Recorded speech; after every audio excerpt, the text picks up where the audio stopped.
तो हम लोग आज स्टार्ट करते हैं ज्योग्राफी। तो ज्योग्राफी में आज हम लोग क्या देखने वाले हैं, संसाधन एवं विकास के सबसे महत्वपूर्ण जो प्रश्न होंगे वो सब हम लोग आज कवर करेंगे और पूरे चीज़ों को अच्छे से अध्ययन करेंगे। तो कुछ चीज़ों को हम लोग जानेंगे भी, तो हम लोग पढ़ते पढ़ते सब चीज़ों को जानते चलेंगे, ठीक है। तो पहला आपको वस्तु मतलब क्या बोलते हैं, ऑब्जेक्टिव प्रश्न देखेंगे। तो चलिए पहला प्रश्न देख लेते हैं, लोहा अस्थि किस प्रकार का संसाधन है। अगर पूछे लोहा अस्थि किस प्रकार का संसाधन है तो क्या बताओगे, अनवीकरणीय संसाधन है। योग्य मतलब अनवीकरणीय भी बोल सकते हो, संसाधन भी बोल सकते हो। अब से ज्वाली संसाधन मतलब ज्वाली ऊर्जा निम्नलिखित में से किस प्रकार का संसाधन है। अगर ऐसा पूछा जाए तो क्या बताओगे, पूर्ण मतलब प्राप्त योग्य संसाधन है, ठीक है। तो इन सब चीज़ों को अच्छे से कवर करेंगे। इसके बाद देखेंगे तीसरा नंबर, तो पंजाब में भूमि निम्नीकरण का निम्नलिखित में से कौन सा मुख्य कारण मतलब क्या बोलते कारण क्या है। तो अगर पूछा जाए तो क्या बोलेगा, अधिक सिंचाई के कारण। मतलब अधिक पशुपालन मत करके आना, क्योंकि अधिक पशुपालन मतलब अलग होता है। अधिक पशुपालन में मैं समझा देता हूँ। तो अधिक सिंचाई मतलब होता है ज़्यादा वर्षा होना, ज़्यादा पानी होना, उस कारण क्या बोलते हैं उनका भूमि निम्नीकरण हो जाता है, समझ गए। अब अधिक मतलब क्या बोलते हैं, अति पशुपालन जो है ना, पशुचारण, तो इसके बारे में मैं समझा देता हूँ। तो मान लो कि भाई खेत एकदम पूरा हो गया है, मतलब फसल उग चुकी है, कट भी चुकी है, अब घास फूस रखा हुआ है और घास वास उग चुका है। अगर कोई बकरी या कोई भी पशु आता है उसको चरता है तो क्या करता है कि पूरा खाली कर देता है। आपको तो पता ही है पूरा मैदान को पूरा, तो उसके कारण क्या होता है कि मतलब जो फसल खराब हो जाती है, ठीक है, फसल और उधर नहीं उग पाती। आगे देख लेंगे, निम्नलिखित में से किस मतलब प्रास्त में मतलब सीढ़ीदार मतलब 100 पानी खेती की जाती है। अगर पूछा जाए तो क्या बोलोगे, उत्तराखंड। ओके, आगे देख लेते हैं। आगे तुम्हारा प्रश्न आता है कि इनमें से किस राज्य में काली मृदा मुख्य रूप से नहीं पाई जाती मतलब पाई जाती है। तो क्या बताओगे, महाराष्ट्र, झारखंड, जम्मू कश्मीर, राजस्थान, क्या बताओगे। तो इसका हो जाएगा महाराष्ट्र में काली मृदा पाई जाती है। और सबसे ज़्यादा खेती किसकी होती है, काली मृदा जो मिट्टी होती है उसमें सबसे ज़्यादा खेती किसका होता है, कपास का होता है, कपास का, याद रहेगा, कपास का होता है। आगे देख लेते हैं। इसके बाद निम्नीकरण योग्य संसाधन का उदाहरण क्या है। अगर पवन ऊर्जा, सौर ऊर्जा और जल आपका ऑप्शन रहेगा तो इनमें से सभी टिक करना, क्योंकि पवन ऊर्जा हमें मुफ्त में प्राप्त होता है, जो हम लोग का मुफ्त में प्राप्त होता है। सौर ऊर्जा हमें सूरज के लिए कुछ पैसा नहीं देना पड़ता। पवन ऊर्जा मतलब वायु के लिए कोई पैसा देना पड़ता नहीं, जो हमें प्रकृति से निःशुल्क प्राप्त होते हैं उसे क्या कहते हैं, नवीकरणीय संसाधन कहते हैं, जिसे हम लोग भौतिक या रासायनिक अभिक्रिया करके मतलब पुनः प्राप्त कर सकते हैं। क्लियर। आगे देख लेते हैं, संसाधन जो एक क्षेत्र में पाए जाते हैं लेकिन उनका उपयोग नहीं किया जाता उसके क्या कहते हैं। तो क्या बताओगे आप लोग, इसका आंसर हो जाएगा ए, 7 नंबर का ए हो जाएगा विकसित खेती। क्या बोलोगे, विकसित खेती, सॉरी इधर क्या बोलते हैं, संभावी खेती हो जाएगा। तो ऑल क्लियर, सब कुछ सही चल रहा है आप लोगों का। अब देख लेंगे 8वां नंबर, ठीक है। 8वां नंबर क्या है कि प्रथम अंतर्राष्ट्रीय पृथ्वी सम्मेलन 1992 में कहाँ हुआ था, न्यू डी जेनेरो में हुआ था, मतलब रियो डी जेनेरो में, मतलब वो कहाँ है, ब्राज़ील में है। तो क्या बोलोगे, ब्राज़ील में मतलब रियो डी जेनेरियो क्या है, उधर हुआ था। ये क्या है, राजधानी है, राजधानी, क्या बोलोगे, ब्राज़ील की राजधानी है। क्लियर। भारत का कुल क्षेत्रफल का कितना प्रतिशत मैदानी इलाका है। अगर मैं प्रैक्टिकल से अच्छे से क्या बोलते ग्लोब बना के जैसे सिखा दूँ, देखो ये हो गया आपका, ये आगे देख लेते हैं। इधर हम लोग क्या करेंगे, एक ऐसा देंगे, एक ऐसा देंगे। इसके बाद इधर क्या लिखेंगे, एक मिनट कलर चेंज कर लेते हैं, और इधर लिखेंगे 43% और इधर लिखेंगे 27%। मतलब क्या बोलते, इधर लिखेंगे 30%, इधर 27%, याद रहेगा सब चीज़ें। तो 43% इसका टोटली आंसर हो जाएगा। बाद बाकी सब कुछ पता ही है आपको। इसके बाद है काली मृदा का दूसरा नाम क्या है, तो रेंगुड़, क्या बोलोगे, रेंगुड़। तो याद रहेगा 10वां नंबर का बी हो जाएगा आपका। कपास की खेती किस में होती है, सर्वोच्चम कहाँ होती है, काली मृदा में पाए मतलब होती है, काली मिट्टी या काली मृदा में होती है। क्लियर, ऑल क्लियर चल रहा है, सब कुछ एकदम ऑल सेट, एकदम धुआं धुआं करेंगे क्वेश्चंस को। इसके बाद सड़कें और नहरें किस प्रकार के संसाधन है, अगर बोले तो राष्ट्रीय संसाधन है। तो राष्ट्रीय संसाधन जो देश के अंदर सड़कें और नहरें और क्या बोलते हैं, मतलब क्या नहरें मतलब झरने या मतलब तालाब, इनको ही नहरें कहेंगे। तो क्या है, वो सब राष्ट्र है। और एक चीज़ है देखो, मतलब क्या बोलते हैं, राष्ट्र हम लोगों का जो क्या बोलते हैं भारत देश है। तो देखो इधर क्या है, अच्छे से इधर कम जगह के कारण मैं अच्छे से नहीं बना पा रहा हूँ मैं आपको। देखो इधर क्या है, श्रीलंका है, और इधर से 200 नॉटिकल मील है, 200 नॉटिकल मील, जो समुद्री दूरी होते हैं उसे हम लोग नॉटिकल मील में गिनते हैं। 200 नॉटिकल मील तक पूरा भारत का होगा, ठीक है। कोई भी चीज़ पर आ जाए भारत का होगा, क्लियर, कोई भी चीज़ पाया जाए। इसके बाद इसके आगे मान लो कि 100 टन सोना मिला, 100 टन सोना मिला, तो ये क्या होगा, पूरे विश्व का होगा, मतलब पूरे विश्व का होगा, ना कि मतलब भारत का। आपको इधर पता है, इधर बंगाल की खाड़ी है, हमारा क्या है देश, प्रायद्वीप है, प्रायद्वीप पे देश है।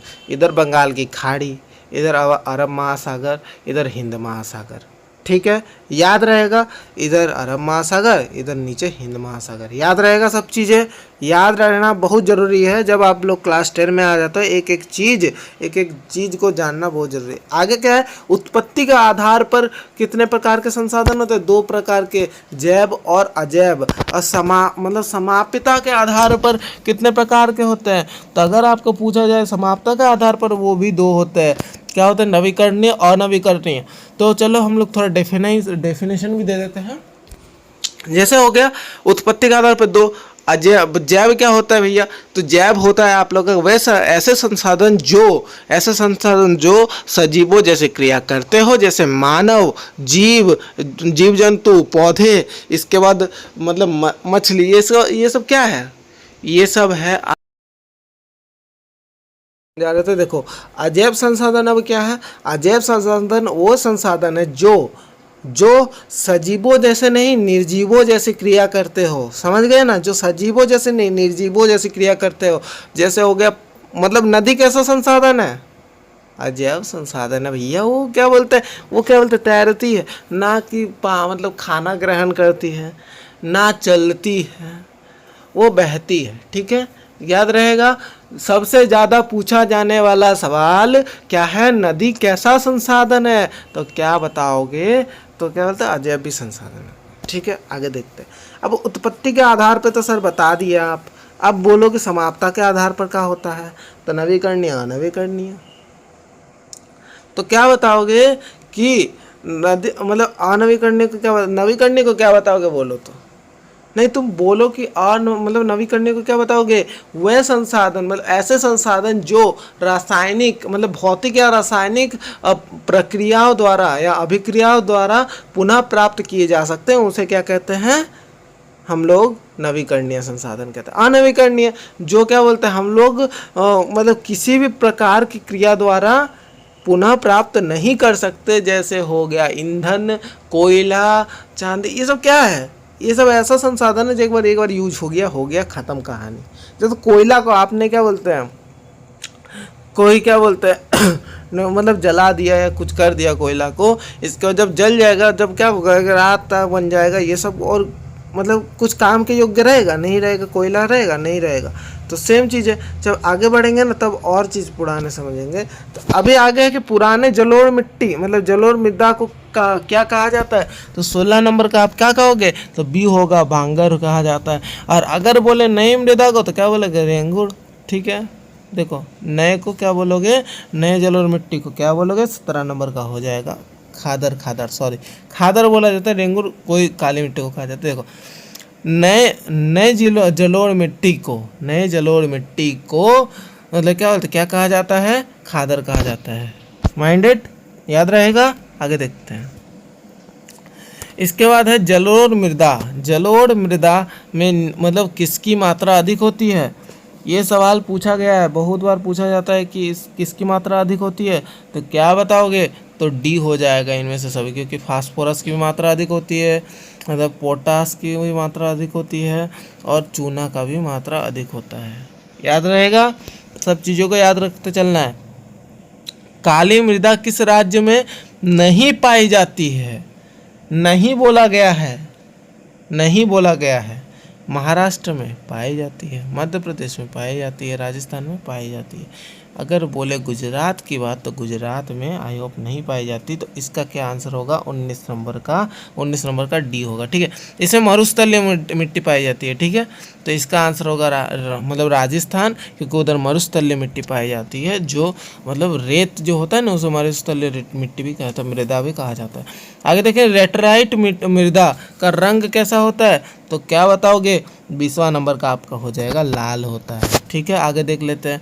तो आगे पवन द्वारा मैदान या ढालू क्षेत्र में मतलब मृदा को उड़ा ले जाने की प्रक्रिया को क्या कहते हैं? अगर ये सवाल पूछे तो क्या बताओगे? पवन मतलब अपर्दन। ठीक है, हवा से उड़ जाता है, समझ गए ना? आगे देख लेते हैं।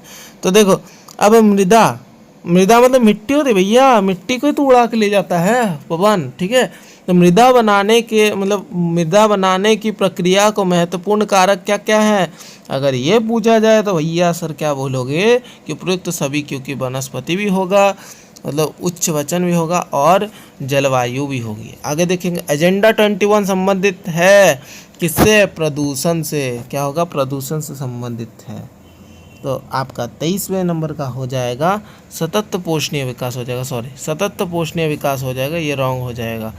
तो आगे देख लेंगे, संसाधन नियोजन क्यों आवश्यक है? संसाधन नियोजन क्यों आवश्यक? और मैं एक चीज़ बताते चलता हूँ कि सतत पोषीय विकास क्या होता है। सतत पोषीय विकास वह होता है, देखो ऐसा होता है ना कि हम लोग क्या करते हैं कि मान लो कि बहुत सारे पेड़ इधर दिए हुए हैं। क्या है? पेड़ इधर दिए हुए हैं, इधर बहुत सारे पेड़ हैं, इधर बहुत सारे पेड़ हैं। तो हम लोग क्या करते हैं ना, तो इधर देखो एक रेलगाड़ी जाने की है, और ये क्या हो रहा है? ये एक अड़चन बन रहा है रेलगाड़ी को आगे ले जाने के लिए। क्या करते हैं? रेलगाड़ी को तो हटाते नहीं है, पेड़ को ही काट देते हैं। तो जिससे क्या होता है? पर्यावरण का मतलब नष्ट होता है, पर्यावरण नष्ट होता है। उसके कारण, पेड़ के कारण तो हमें ऑक्सीजन मिलता है, हम लोग उनको कार्बन डाइऑक्साइड देते हैं, वो लोग हमें क्या बोलते हैं? शोषण करके क्या बोलते हैं? हम लोग क्या करते हैं? ऑक्सीजन देते हैं। तो हम लोग अगर पेड़ को ही काट दें या जल का नष्ट करें, मतलब नुकसान करें, फालतू में फेंक दे जल को, तो क्या होगा कि हम लोगों का पर्यावरण नष्ट होगा। समझ गए सब चीज़? आगे देखेंगे कि संसाधन नियोजन क्यों आवश्यक है। अगर पूछा जाए सवाल कि इनमें से सभी होगा, क्योंकि संरक्षण के लिए भी, समान वितरण के लिए भी, और विवेकपूर्ण उपयोग के लिए भी। आगे देखते हैं, भारत में कितने प्रतिशत भूभाग है? भूभाग मतलब बोल सकते हो, क्या बोलते हैं, मतलब भूभाग कितने प्रतिशत है? तो क्या बताओगे तुम लोग? जल्दी जल्दी बताओ तो देखते हैं आप लोग। ये वाला सवाल एक काम करता हूँ मैं, 1-2 क्वेश्चन के बाद बताता हूँ। तो क्या करता हूँ, आप लोग कमेंट करो, जितना हो सके तो कमेंट करना। इसके बाद क्या है, चाय और कॉफ़ी की खेती के लिए कौन सी मृदा उपयुक्त है? अगर 26 नंबर पूछा जाए तो क्या बोलोगे? लेटराइट मृदा। ठीक है, आगे देखेंगे मरुस्थलीय मृदा विस्तार का विस्तार निम्न में से कहाँ है? तो क्या बताओगे भैया? तो सीधी बात बताओगे, जैसे मैंने बोला था, मरुस्थल मृदा जो होता है वो राजस्थान में पाया जाता है, और महाराष्ट्र, मध्य प्रदेश, और क्या बोलते हैं अन्य जो भी राज्य थे उधर से उस समय, तो ये सब गुजरात, तो ये क्या है, उन लोगों के पास मतलब काली मिट्टी पाई जाती है। समझ गए? देखो आगे देख लेते हैं, लोहा अस्तिक है, तो इसका क्या आंसर होगा? 28वें नंबर का आपका हो जाएगा ख और ग दोनों हो जाएगा। ख और ग मतलब ख अजैव संसाधन और अनवीकरणीय संसाधन। अजैव मतलब हो जाता है जिसके अंदर निर्जीवों जैसी क्रिया हो, और मतलब क्या बोलते हैं, अनवीकरणीय संसाधन मतलब हो जाता है जिसे हम लोग ना भौतिक प्रक्रिया ना ही रासायनिक प्रक्रिया द्वारा हम लोग पुनः प्राप्त कर सकते हैं। जो मतलब यूज कर लिए वो नष्ट हो जाएगा। क्लियर?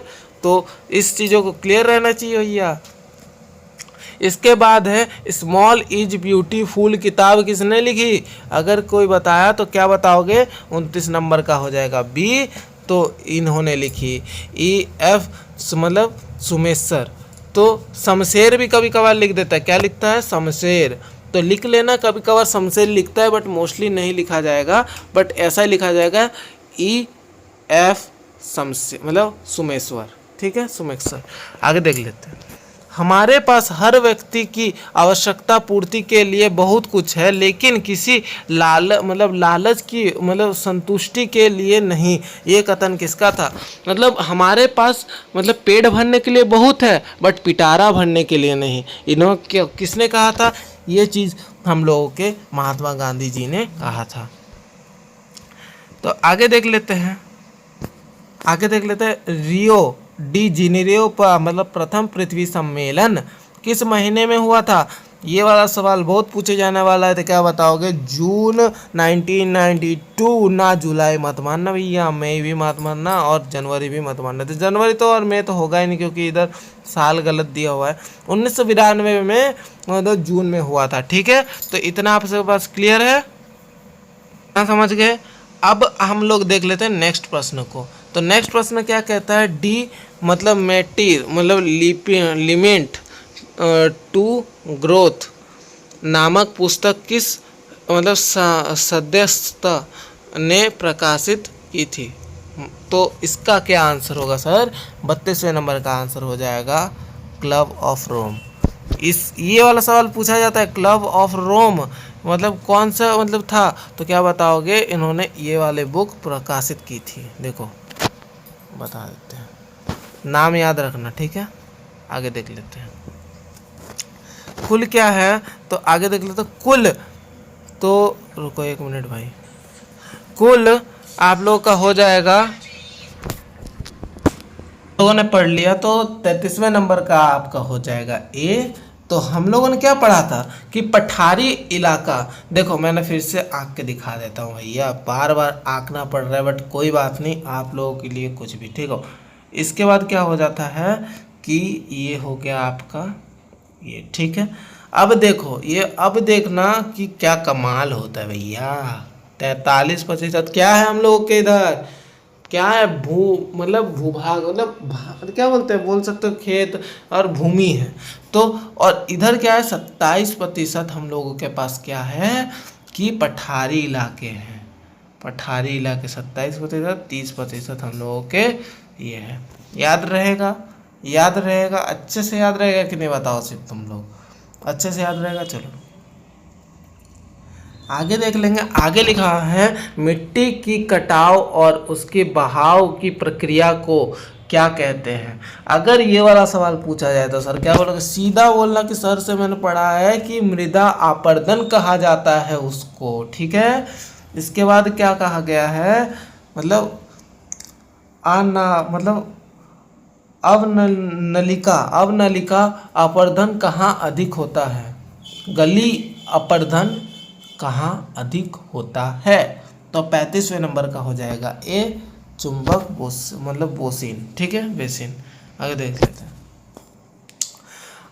अत्यधिक सिंचाई से कौन सी समस्या उत्पन्न होती है? तो 36वें नंबर का हो जाएगा सी, ए और बी दोनों हो जाएगा। तो क्या होगा? जल क्रांतिता और लवणता, ठीक है। आगे देख लेते हैं। लवण समझते हो कोई? लवण समझते हो? मेरे से जो भी क्या बोलते केमिस्ट्री पढ़ा होगा, मैंने पढ़ाया होगा लवण सॉल्ट होता है, पता है ना आप लोगों को? लवण सॉल्ट होता है। आगे देख लेते हैं, आगे लेते हैं। किस मिट्टी में नमी धारण करने की क्षमता अधिक होती है? तो 37वें नंबर का हो जाएगा आपका ए, तो इसका हो जाएगा।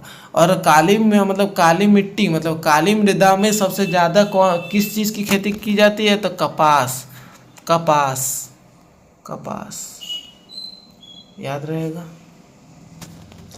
क्या होगा कि संसाधन जो एक क्षेत्र में पाए जाते हैं और जिनका उपयोग शुरू नहीं हुआ उसे क्या कहते हैं? तो क्या बोलोगे? 38वें नंबर का क्या हो जाएगा आपका? ये संभावित संसाधन। देखो वह संसाधन जो एक क्षेत्र में पाए तो जाते हैं, शिक्षा तो है हमारे इधर, बट और जिनका उपयोग शुरू नहीं हुआ है। मान के चलो हम लोगों के पास इतना शिक्षा है कि हम लोग टेक्नोलॉजी के द्वारा एक एआई मतलब असिस्टेंट बना सकते हैं, जैसे जेमिनाई है, चैट जीपीटी है, बट हम लोग के पास नॉलेज तो है, हम लोगों के पास नॉलेज तो है, बट हम लोगों के पास ऐसी हम लोगों ने अभी तक दिखाया नहीं है।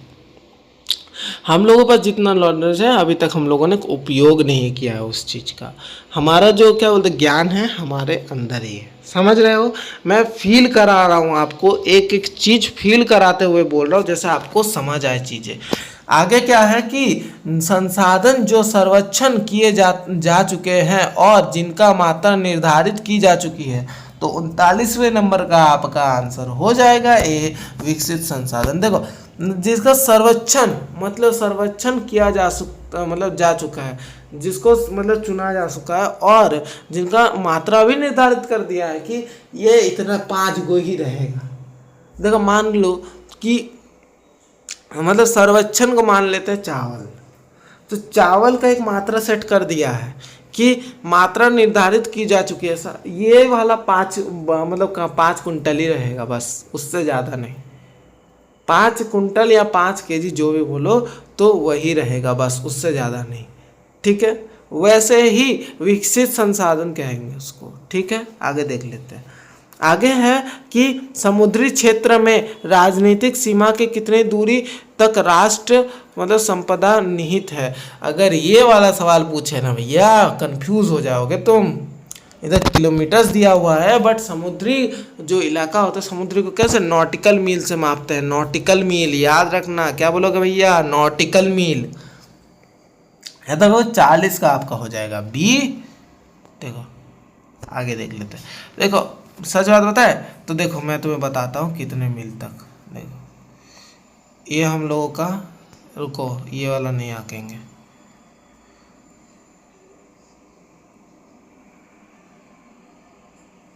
ठीक है। देखो अब इधर क्या श्रीलंका है, इधर से लेके जाएंगे इधर 200 नॉटिकल मील तक, जो भी सीमा में हमारे देश का ही है। अगर इसमें 100 टन सोना निकल जाए बट वो चांदी निकल जाए, सब हमारे भारत की होगी, ना कि कोई दूसरे देश की। समझ गए? तो सब चीज़ क्लियर है। आगे बढ़ते हैं। आगे है कि समुद्र मतलब तट रेखा से 200 समुद्री मील मतलब नॉटिकल मील की दूरी तक क्षेत्र क्या कहलाता है, राष्ट्रीय क्षेत्र कहलाता है। ये ना देखे तुम लिखना भैया कि क्या बोलते हैं, राष्ट्रीय क्षेत्र कहलाता है। चलो आगे देख लेते हैं, आगे देख लेते हैं। देखो आगे आपका है कि लाल और पीली मृदा का मतलब रंग लाल क्यों होता है, तो क्या बताओगे, 42 नंबर का ए हो जाएगा, लोहे के कणों के मतलब प्रसार के कारण, ठीक है। आगे देख लेते हैं। मरुस्थल मृदा का रंग कैसा होता है, तो 43 नंबर का आंसर ए हो जाएगा, लाल और भूरा होता है। इसके बाद मृदा अपरदन मतलब रोकने के लिए पहाड़ी क्षेत्रों में क्या करना चाहिए, तो 44 नंबर का हो जाएगा डी, ए और स करना चाहिए। जैसे ए और स मतलब सी हो जाएगा इसका, सॉरी इधर गलती लिखा है, ए और सी मतलब स्वप्निक और वन रोपण, ठीक है। आगे देख लेते हैं।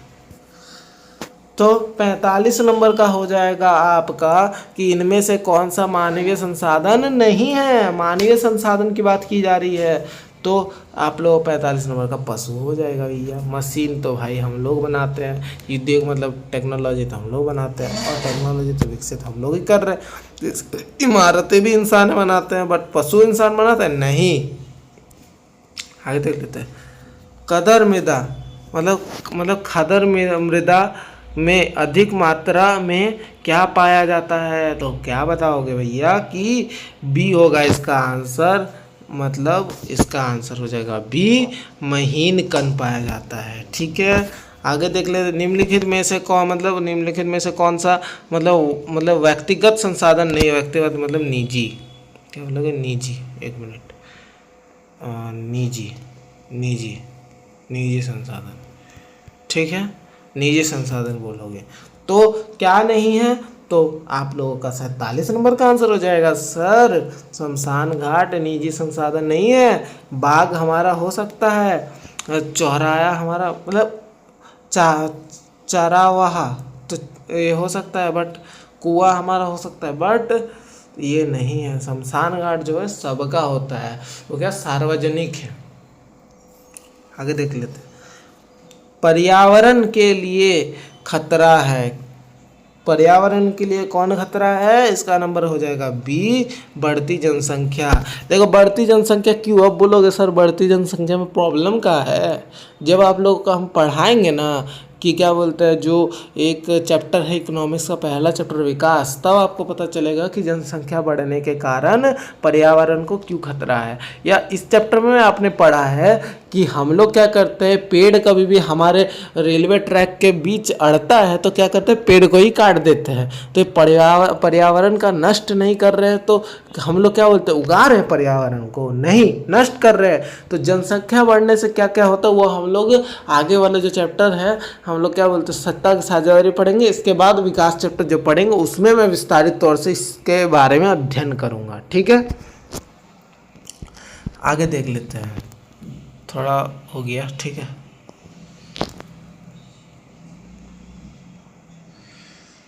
आगे देखते हैं।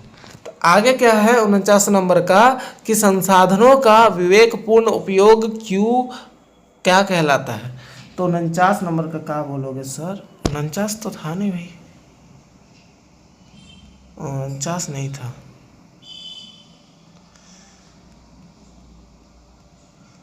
एक मिनट रुकना भाई, एक मिनट रुकना भाई। ओ सॉरी इधर गलती हो गई थी मेरे से, ओ 49 नंबर ही होगा। देखो संसाधनों का विवेकपूर्ण उपयोग क्या कहलाता है, तो 49 नंबर का आपका हो जाएगा डी। तो उपयुक्त में सभी मतलब संसाधन नियोजन, मतलब संसाधन संरक्षण और सतत पोषणीय विकास। सतत पोषणीय विकास वही होता है जो मैंने बताया, वही नोट डाउन कर लेना बस। ठीक है, आगे देख लेते हैं। भारत के लिए राज्य में मरुस्थली मृदा पाई जाती है राजस्थान में। मरुस्थली मृदा की बात हो तो राजस्थान, काली मृदा की बात हो तो महाराष्ट्र, और कोई अन्य राज्य आते हैं, बहुत सारे देश हैं। देखो भाई मतलब ऐसा ऐसा चीज़ है ना, आपको बहुत जानने को मिलेगा। जब मैं आगे वाला चैप्टर पढ़ाऊंगा ना, सबसे अधिक आपको जानकारी आगे वाले चैप्टर में मिलेगी। ठीक है, तो इतना समझ लो। आगे हम लोग जब पढ़ेंगे ना, आगे जब बढ़ेंगे तब आप लोग क्या हो रहा है कि आप लोग सब्जेक्टिव शुरू हो जा रहा है। तो सतत पोषणीय विकास क्या होता है सर, आपने बताया था और आपने अभी तो क्या बोलते हैं इसका सब्जेक्टिव नहीं कराया, तो हम क्या बोले, हम नहीं करवाएंगे, करवाएंगे जरूर। देखो सतत पोषणीय विकास का होता है, देखो सुनो, सतत पोषणीय विकास। अब बोलोगे सर सतत पोषणीय विकास होता क्या है, तो सतत पोषणीय आर्थिक विकास के अर्थ के लिए विकास पर्यावरण के मतलब पर्यावरण को बिना नुकसान पहुंचाए और उसका वातावरण मतलब वातावरण विकास की प्रक्रिया भविष्य की पीढ़ियों की आवश्यकताओं की अवहेलना ना करे। जैसे अभी हम लोग जब पेड़ काटते हैं, जल को ऐसे ही बर्बाद कर देते हैं, आगे जाके जल की कमी या मतलब पवन ऊर्जा की कमी हो गई तो आगे की पीढ़ी तो बोलेगी भाई हम लोगों के मतलब पापा लोग क्या बोलते हैं, ऐसे ऐसे करके गए थे, ऐसे ऐसे करके गया था। वैसे ही हम लोगों को कोई भी पर्यावरण को नष्ट नहीं करना चाहिए, ना पेड़ काटना चाहिए, ना ही मतलब ऐसा चीज़ करना चाहिए जिससे पर्यावरण नष्ट हो। आगे देख लेते हैं, इतना समझना था। अब बोलो कदर और वांगर मृदा में कोई 3 अंतर स्पष्ट कीजिए। देखो कदर नई जलोढ़ मिट्टी है जबकि वांगर पुरानी जलोढ़ मिट्टी। जैसे मैंने बोला जो कदर होती है वो नई जलोढ़ मिट्टी को नाम बोलते हैं, और जो जबकि बांगर होता है वो पुरानी जलोढ़ मिट्टी को कहते हैं। और दूसरा हो जाता है कदर अधिक उपजाऊ होती है। जो कदर मिट्टी होती है ना, तो जलोढ़ मिट्टी इधर बात की जा रही है ना, तो भैया मतलब जलोढ़ मिट्टी मतलब जो मृदा है वो उपजाऊ होती है, मतलब हर तरह की खेती हो सकती है। ठीक है, अब जबकि बांगर कम उपजाऊ होता है, जो बांगर होता है ना, बांगर जो पुराना जो जलोढ़ मिट्टी होती है वो बहुत कम उपजाऊ होती है, मतलब उसमें ज़्यादा हम लोग खेती नहीं कर सकते, नहीं तो पूरा फसल बर्बाद हो जाएगा। अब कदर ने महीने मतलब रेणु पाए जाते हैं, महीन रेणु पाए जाते हैं, जबकि बांगर में ककड़ और मतलब कैल्शियम की मात्रा अधिक होती है। क्लियर? ये सब मैंने पढ़ा चुका है, तो इतना मैं इस सब में आपको डेफिनेशन नहीं दूंगा, जो इम्पोर्टेंट है वो मैं आपको बताते चलूँगा। देखो, जैसे मृदा अपरदन को रोकने के लिए 3 उपाय बताइए। क्या लिखोगे सब्जेक्टिव में? ऐसा लिख के आओगे कि मृदा अपरदन का क्या लिखोगे? तो देखो, पहला पॉइंट ऐसा लिखना कि इसका पीडीएफ आपको मिल जाएगा टेलीग्राम चैनल पे, तो इतना याद रखना, टेलीग्राम चैनल फॉलो कर लेना। देखो, अब क्या है कि मतलब पहाड़ी क्षेत्रों में सीढ़ीदार मतलब सोपानी कृषि करना, और दूसरा हो जाता है खेती के चारों ओर पेड़ों की रक्षा मेखला, ठीक है, शेल्टर बेड को कहते हैं, ठीक है, मेखला बनाना, और वन रोपण का मतलब करना, और मतलब अधिक पशुचारण और नियंत्रित लगाना। देखो, पशुचारण से क्या बोलते हैं, फसल खराब होती है। बोलोगे सर पशुचारण से मतलब कैसे फसल खराब होगी? जैसे मैंने बताया तुमको कि देखो, पशुचारण करोगे ना तो क्या होगा कि तुम्हारा तो जो घास वास है या जो भी खेती है वो क्या करता है, खा लेता है। अब सब जगह तो पशुचारण जैसा नहीं होता ना, जो सब पशु चरे उस कोई प्राइवेट प्रॉपर्टी होती है जहाँ पे नहीं होता, और कोई सार्वजनिक होती है जिसमें कोई भी पशु चरने जा सकता है, या प्राइवेट प्रॉपर्टी में ही चरने जा सकता है, बट कुछ लिमिटेड टाइम के लिए। समझ रहे हो चीज़ों को? डिटेल से समझा रहा हूँ, समझो। आगे देख लेते हैं। आगे है समाप्यता के आधार पर संसाधनों का वर्गीकरण करें। अब देखो कैसे करोगे, तो देखो, समाप्यता के आधार पर 2 प्रकार के होते हैं, एक नवीकरणीय एक अनवीकरणीय। तो बोलोगे सर कैसे हम लोग इसको डिफाइन करें, तो ऐसे करोगे सर। उत्तर क्या होगा, समाप्यता के आधार पर संसाधन 2 प्रकार के होते हैं, नवीकरणीय योग्य संसाधन और जिन्हें दोबारा प्राप्त किया जा सकता है। अब ऐसे लिखना है, ऐसा मत लिखना कि दोबारा प्राप्त किया जा सकता है, थोड़ा जितना छोटा लिखोगे उतना कम मार्क्स मिलेगा। ऐसे लिखना कि ऐसे संसाधन जो भौतिक या रासायनिक मतलब क्रियाओं द्वारा हमें प्राप्त कर सकते हैं, हम पुनः प्राप्त कर सकते हैं, उसे ही मतलब नवीकरणीय संसाधन कहा जाता है। अब बोलोगे चाहे सूर्य ऊर्जा, पवन ऊर्जा, जल ऊर्जा, ये सब क्या है, हम लोग पुनः प्राप्त कर सकते हो। और ऐसा भी डेफिनेशन में ऐड कर देना उधर जब कट करोगे ना कि पुनः प्राप्त कर सकते हैं, और ऐसा भी लिखना कि हमें प्रकृति द्वारा निःशुल्क प्राप्त होते हैं। नहीं, ऐसा मत लिखना, ऐसा तुम कहाँ पे लिखोगे, तो प्राकृतिक संसाधन में लिखना, ठीक है। ये वाला मत लिखना, नहीं तो कट जाएगा मार्क्स। देखो, अब क्या है ना, अब हम लोग अनवीकरणीय योग्य संसाधन पे और जाएंगे। तो क्या बोल रहा है, अनवीकरणीय योग्य संसाधन जो एक बार उपयोग करने के बाद समाप्त हो जाता है, और जिन्हें बनाने को मतलब लाखों वर्ष लगते हैं। ऐसा नहीं पॉसिबल, बनेगा ही नहीं, बनेगा बट लाखों वर्ष लग जाते हैं। इधर 100 वर्ष में ही हम लोग निपट जाते, उधर लाखों वर्ष लगते हैं, मतलब कोई भी चीज़ को फिर से वही चीज़ को बनने में। अगर देखोगे कि हम लोग अगर मान के चलो कि हम लोगों ने कोयला जलाया, जो कोयला है वो एक बार का है, यस एक बार का है, क्योंकि एक बार कोयला को जला दिए वो प्राप्त होगा, फिर से हमें वही कोयला फिर से मिलेगा, नहीं मिलेगा ना भैया, वो कोयला मिलेगा नहीं मिलेगा। सौर ऊर्जा, पवन ऊर्जा का क्या है, हमें हर टाइम मिलता रहता है। अगर पवन ऊर्जा ही नहीं हो तो हम लोग कैसे सांस लेंगे, सौर ऊर्जा ही नहीं है तो हम लोग कैसे धूप सेकेंगे, अगर जल ऊर्जा ही नहीं रहो तो हम लोग कैसे पानी पिएंगे और जीवित रहेंगे।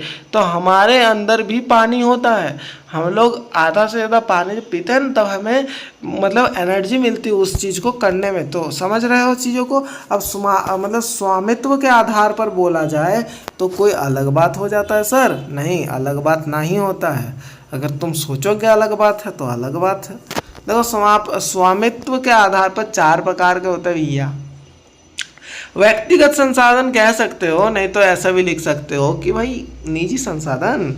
इसके बाद कैसे लिखोगे, दूसरा लिखो दोगे भैया, दूसरा लिख दो, दूसरा लिख दो तो दूसरा क्या बोलोगे, सार्वजनिक या सामुदायिक संसाधन, या तीसरा लिखोगे राष्ट्र संसाधन, और चौथा लिखोगे अंतर्राष्ट्रीय संसाधन। अब मैं समझाता हूँ ये सब क्या है, तो ऐसा डिफाइन तो करना ही है, तुम्हें मैं एक एक का डिफिनेशन भी बोलता हूँ, लिखते चलना।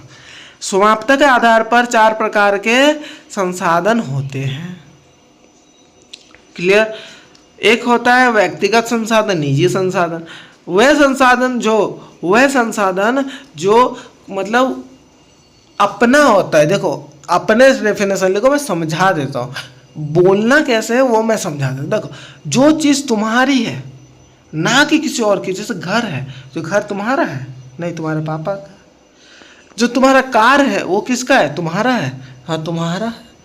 अब बोलोगे तुम्हारा जो बाइक है वो तुम्हारा है कि नहीं, तुम्हारा ही है। अगर तुम्हारे दोस्त मांगे कि हमेशा के लिए मेरे को ये बाइक वा दे दो, तुम दोगे? तुम बोलोगे नहीं रे हमारा बाइक है, हम क्यों दे। वैसे ही व्यक्तिगत संसाधन जैसे कुआं हो गया, घर हो गए, वो एक अपना संसाधन होता है। और सामुदायिक संसाधन क्या होता है, मंदिर, पार्क, मतलब शमशान गृह, ये सब क्या होता है, खुद का होता है। अब बोलोगे पार्क मेरा है, अब से कोई आना ही मत, तो तुम बोलोगे और कोई नहीं आएगा ही, ठीक है। वैसे सामुदायिक संसाधन उसे क्या कहता है, जो जिसके ऊपर पूरे मतलब क्या बोलते हैं, राज्य या पूरे गांव का अधिकार हो, ना कि किसी एक व्यक्ति का। याद रहेगा।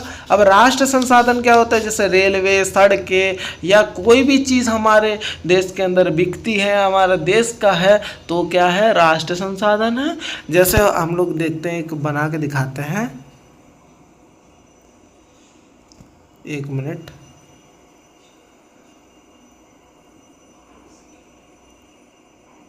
देखो इधर जगह नहीं है तो देखो इधर देखो 200 नॉटिकल मील, जैसे मैंने बोला था समुद्री दूरी को नॉटिकल मील से मापा जाता है। जैसे तुम जा रहे हो, ठीक है, तुम जा रहे हो मतलब घूमने, ठीक है, पिकनिक मनाने, पिकनिक स्थल पे जा रहे हो, तो अपने घर से पिकनिक स्थल वो कैसे गिनोगे, किलोमीटर से।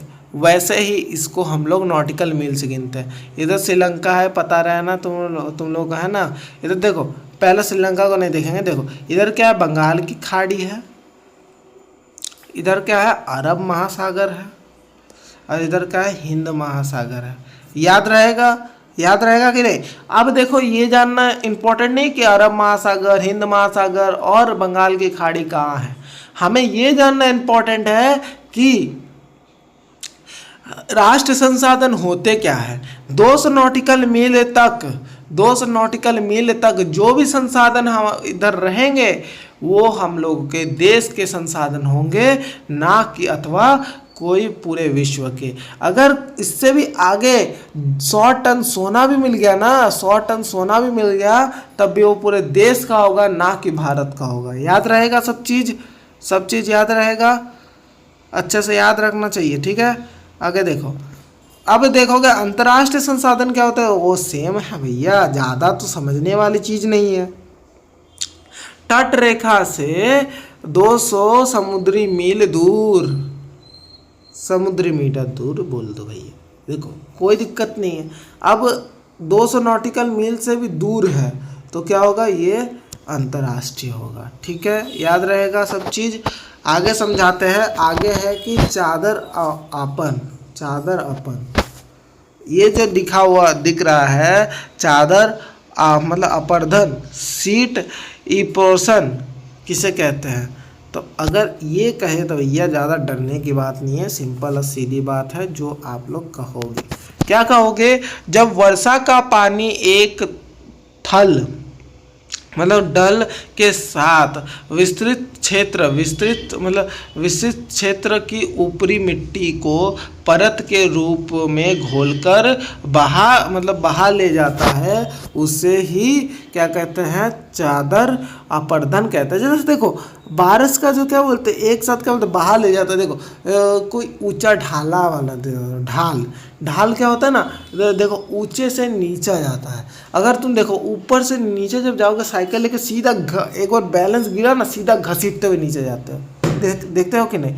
अब देखो जब पानी नीचे उधर ढाल के ऊपर गिरता है तब सीधा क्या करता है, नीचे क्षेत्र में मतलब वितरित हो जाता है, मतलब क्या करता है, नीचे चला जाता है। ठीक है, तो ऊपरी मिट्टी को परत के रूप में, ऊपरी मिट्टी जो होती है जब वो सब भीगने के कारण क्या होता है, जल के साथ ही नीचे चले जाते हैं, घोल कर बहा देता है। जब घोल जाता है तो बहा जाता है। समझ आ रहा है सब चीज़ समझ आ रहा है। मैं जैसा पढ़ा रहा हूँ आपको अच्छा लग रहा है कि नहीं, जल्दी जल्दी बताना। आगे देखो, आगे क्या है, भारत में मुख्य निम्नीकरण के मुख्य कारण क्या है। देखो भाई, अब क्या सवाल पूछते हो सर, ये सवाल तो अपने में ही आंसर दे के रखा है, हमें बताने की जरूरत क्या है। भारत में भूमि निम्नीकरण के मुख्य कारण क्या है। देखो, तो पहला मुख्य कारण है वनों की अत्यधिक कटाई। जैसे वनों मतलब फॉरेस्ट जो होते हैं, आजकल वृक्ष काटे जाते हैं, देख रहे हो, क्या करते हैं, सीक्रेटली फॉरेस्ट में जाते हैं, वृक्ष को काटते हैं और क्या करते हैं, लकड़ी का जुगाड़ करते हैं। इसके बाद अति पशुचारण कहाँ कहाँ होता है, गुजरात और राजस्थान में होता है।